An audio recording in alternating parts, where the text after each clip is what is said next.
Usually, the idea behind headers is to tuck them down between the engine and the frame and then run the exhaust down through the center of the frame. The problem is, on a chassis like this, there's not a lot of room here, especially once you get the starter in and the cross members and the steering and the pedals and all that stuff.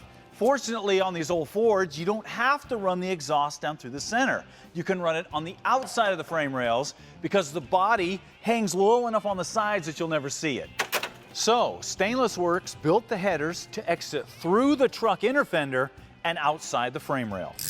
Next comes an intermediate pipe in 3-inch tubing along with the high-flowing mufflers.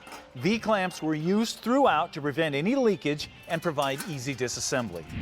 The next challenge was to get the exhaust pipe back between the frame rails so it would clear the rear tires and create the proper exit out the back. So, according to my directions, Stainless Works routed the pipe around the 4-link bracket, and then tailpipes were run over the rear end, around the fuel tank, and out the back. Finally, the exhaust will exit through the roll pan in the body with polished stainless steel tips. And you can imagine what that engine is going to sound like through a 3-inch pipe.